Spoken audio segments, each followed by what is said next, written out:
यात्रा करते करते बुद्ध एक गांव पहुंचे। वहां उनके प्रवचन को सुनने के लिए लोगों की भीड़ उमड़ पड़ी। प्रवचन में बुद्ध लोगों को सहिष्णुता और क्षमा की शिक्षा दे रहे थे। उन्होंने कहा, क्रोध वह आग है जो न केवल दूसरों को जलाती है बल्कि खुद को भी जलाकर राख कर देती है। इसलिए क्रोध का त्याग करो और क्षमाशील बनो। उनमें एक गुस्सैल व्यक्ति भी बैठा था जो प्रवचन सुने जा रहा था। उन शब्दों को सुनकर वह खड़ा हुआ और कक्कर स्वर में बोला, मैंने आज तक ऐसा पाखंडी भिखारी नहीं देखा। अपने स्वार्थ के लिए आप गांव के लोगों को भ्रमित कर रहे हो। आपको शर्म नहीं आती ये सब काम करते हुए? बुद्ध ने उसकी बात तो सुनी लेकिन कोई प्रतिक्रिया नहीं दी। वह पहले की तरह शांत रहे। यह देख उस व्यक्ति को और गुस्सा आया और वह बुद्ध का अपमान करने लगा। फिर भी बुद्ध शांत रहे। उन्होंने अपना प्रवचन समाप्त किया। बाद में अपने शिष्यों के साथ दूसरे गांव की ओर चलने लगे। घर आने के बाद वह क्रोधित व्यक्ति बहुत देर तक बुद्ध के बारे में सोचता रहा। जैसे जैसे उसका क्रोध कम होने लगा, उसने यह सोचकर पछताना शुरू कर दिया कि उसने एक साधु को बहुत बुरा भला कहा।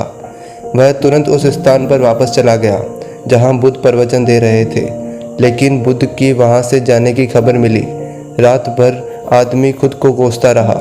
अगले दिन वह बुद्ध की तलाश में पड़ोसी गांव गया। वहां उन्होंने पाया कि बुद्ध उस गांव के लोगों को प्रवचन दे रहे थे। बुद्ध को देखकर वह उनके पास गए और रोते हुए उनके पैर पकड़ लिए और क्षमा याचना करने लगे। बुद्ध ने आश्चर्य से उसकी ओर देखा और पूछा, तुम कौन हो? तुम क्षमा क्यों मांग रहे हो? उठो। उस व्यक्ति ने उत्तर दिया, आप मुझे नहीं पहचानते? मैं वही व्यक्ति हूँ जिसने कल आपके साथ दुर्व्यवहार किया था। मैंने जो किया वह गलत था। उसके लिए मैं आपसे यहाँ क्षमा मांगने आया हूँ। बुद्ध ने शांति से कहा, अरे जो कल आप बात कर रहे हो वह बीत चुका है। मैं कल की सभी घटनाओं और चीज़ों को छोड़ के आगे बढ़ गया हूँ।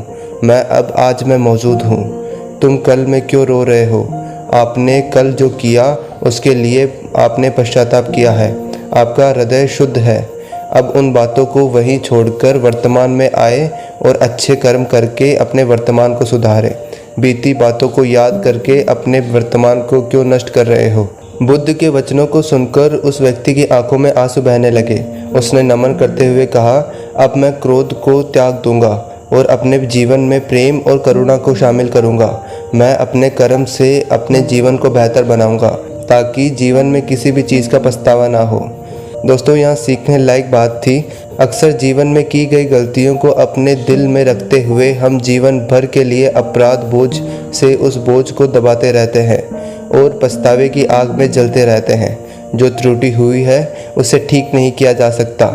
इसलिए हमें जीवन में इसे दोबारा न दोहराने के संकल्प के साथ आगे बढ़ना चाहिए। जो बीत गया है उस पर हमारा कोई नियंत्रण नहीं है, सिर्फ वर्तमान हमारे नियंत्रण में है। क्यों न अच्छे कर्म करके अपने वर्तमान को बेहतर बनाया जाए।